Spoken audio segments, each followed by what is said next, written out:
Welcome back to the Citizen channel. You're all staying safe and well. And our story of the game, City 4, Ipswich 1. That'll do. 24th of August 2024, match day 2. I think we're top of the league, aren't we, as I'm recording this? But who knows if it will continue. It'd be nice, wouldn't it? But we've got a lot of water to flow under that bridge, haven't we?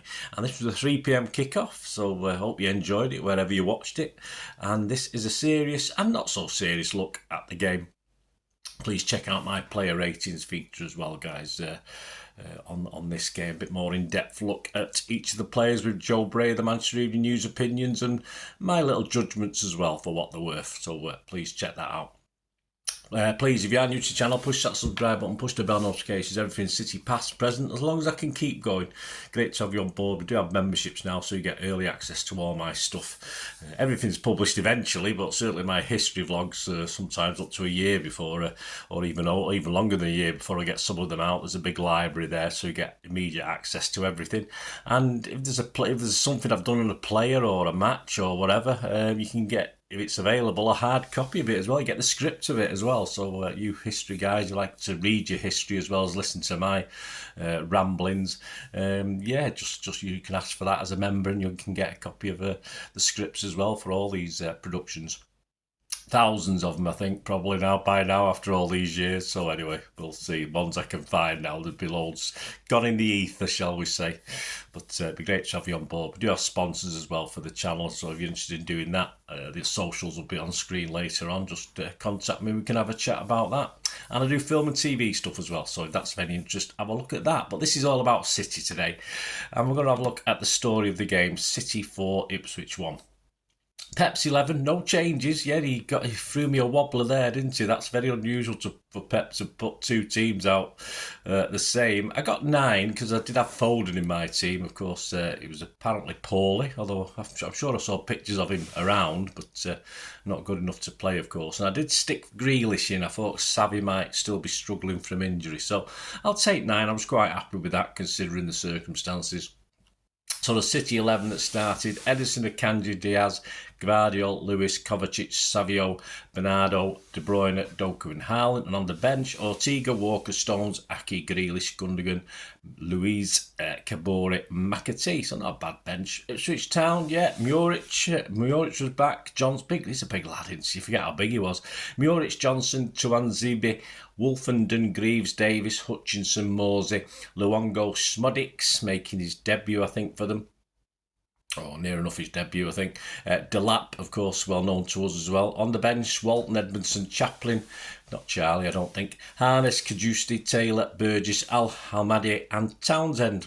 And the referee was an interesting one.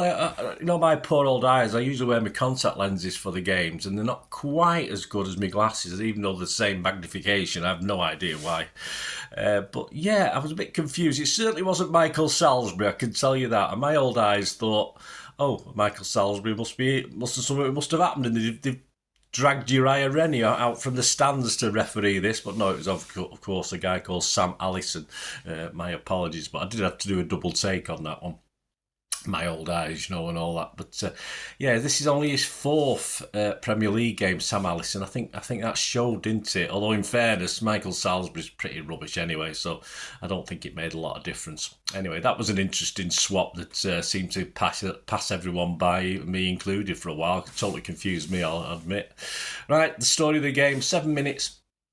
Yeah, not a great start for us, was it? Johnson finds debut boy striker Samit Smodics far too easily. He breaks for goal, nutmegs Edison. He's done this before, hasn't he, Edison?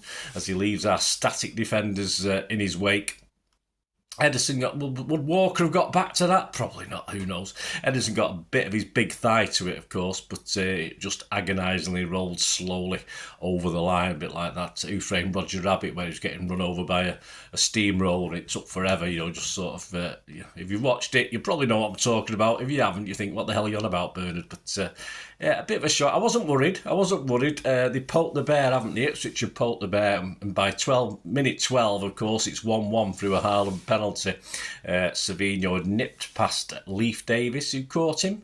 You could see he caught him. I thought it was just outside the area, but I think it was just inside the area. Of course, Rennie says no penalty. Sorry, not Rennie. Salisbury says no penalty. Not Salisbury. The other guy, Allison, says no penalty. Hey, I'm getting all confused.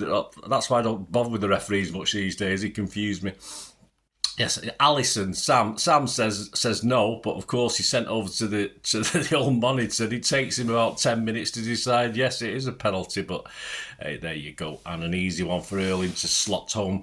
Muric, of course, going to his left. Haaland stroking it to Muric's right. Did Muric not watch the Community Shield with Onana? That's his Haaland's favourite spot to put it. So anyway, he obviously didn't. I'm not complaining. It's 1-1.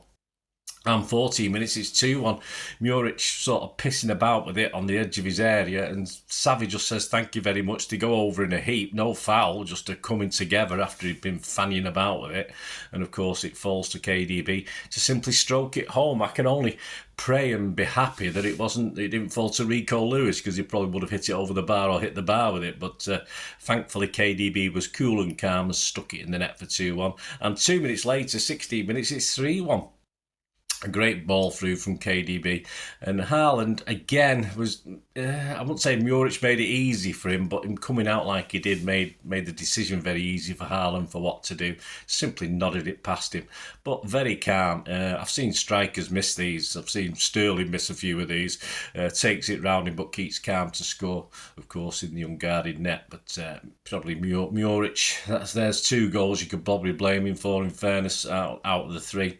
But hey, it doesn't matter, does it? We punished him. Once a blue, Muric, once a blue.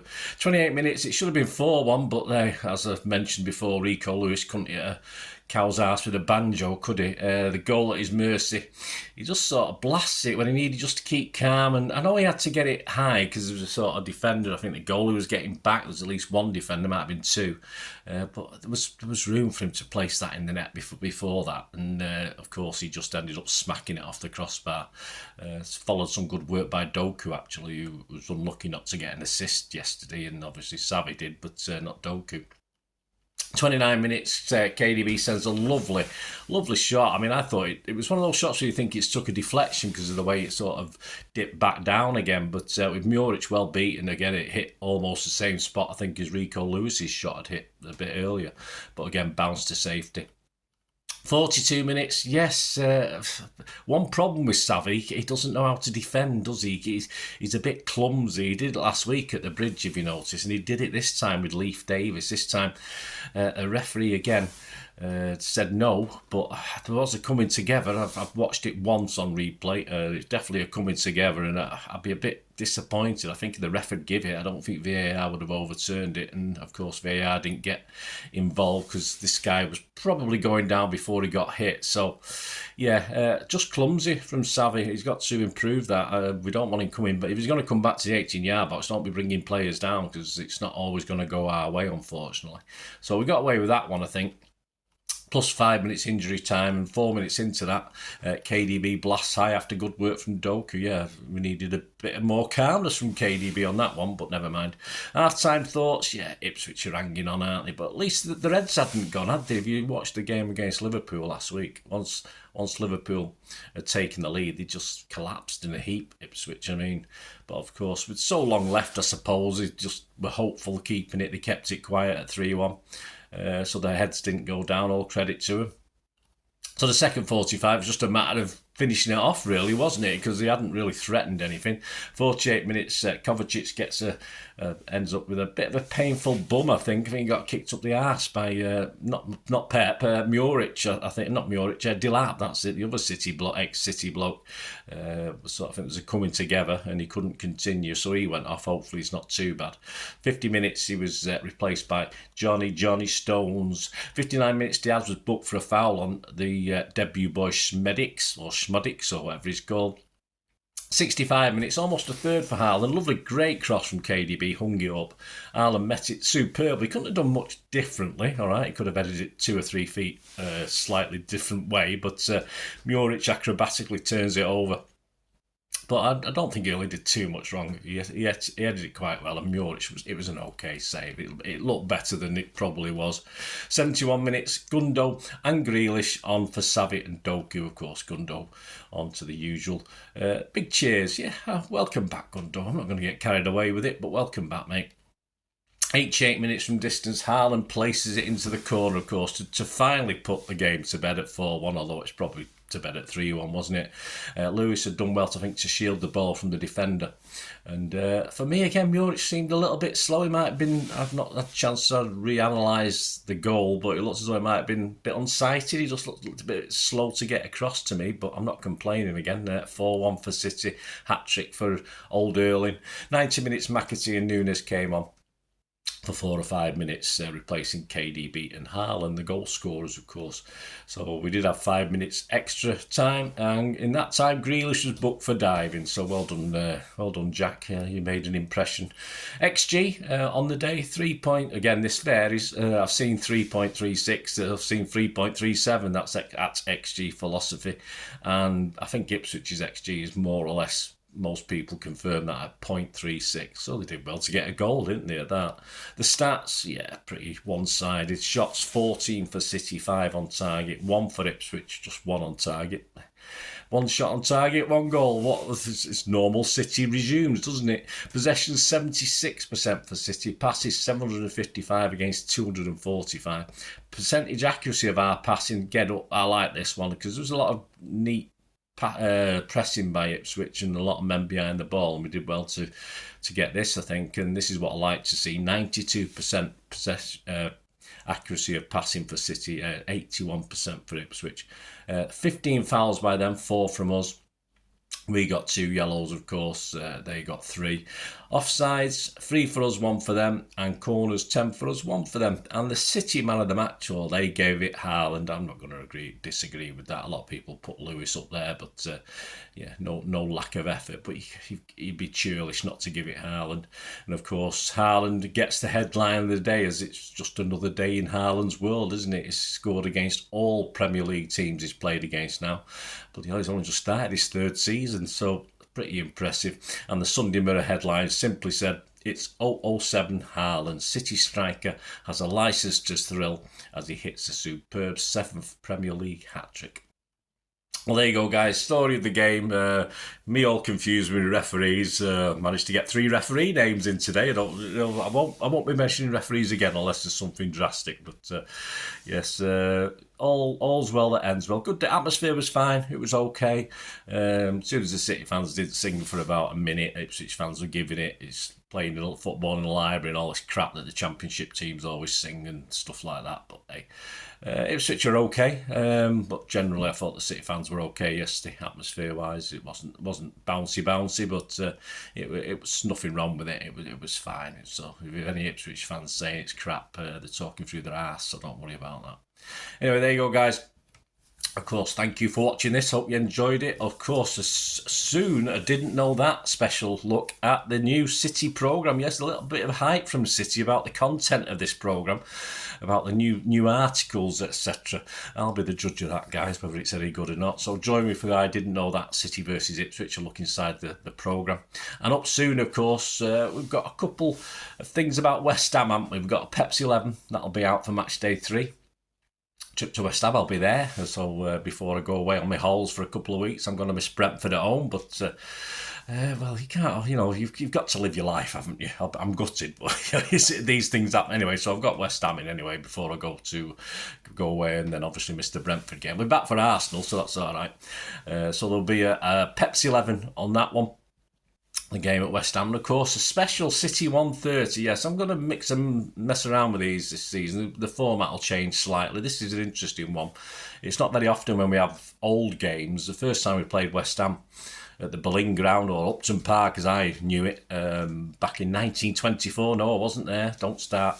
It was an interesting game to say the least. It never nearly took place, actually. A really bad incident away from the ground caused problems for the City team. So we've got a little bit of a report, which you don't usually get on these old games. You basically know the scorers and you basically know who won and who lost, but that's it. But there's a little bit of report thanks to the West Ham programme last season, Hammerabilia feature. So the the City 130 special will feature that in there as well as other things, of course. So look out for that as well if you like your City history and your West Ham history. Perhaps you might enjoy it as a West Ham fan as well, or tell your mates who are West Ham fans, because we're all right at the moment, aren't we, us and West Ham? It hasn't always been like that, but I think we're all right. Well, anyway, I think we'll be all right next week, I hope. We'll see how it goes, but there you go. So join me for those. As I said, we do have sponsors of the channel at the moment. They've just got a little eBay shop, P6505, and give them your support. They do movie posters, mainly from the 1990s and 2000s. They list them as and when they can. They've got thousands of posters, only hundreds listed at the moment. So have a look. There's a link in the description below. Just copy and paste that. Go to the shop, have a look round. If you fancy anything, they've got some rare DVDs as well, some classics if you're into movies, some foreign language ones, some classic films, some obviously Hollywood films of days gone by that you just can't really get hold of now. So they've got rare DVDs. So yeah, just go along. And if you do place an order, just mention me and you'll automatically get a 10% refund on whatever you've purchased. So don't forget to mention me though, because you won't know otherwise, will they? So, but my thanks to Piat6505 for sponsoring the channel, and my socials are on screen. If you want to help me out going forward through the membership, 99p a month. Fantastic. Sponsoring me, fantastic. Well, just give us a like, guys, and spread the word like a lot of you do. That's always appreciated. Helps me, helps support the channel going forward.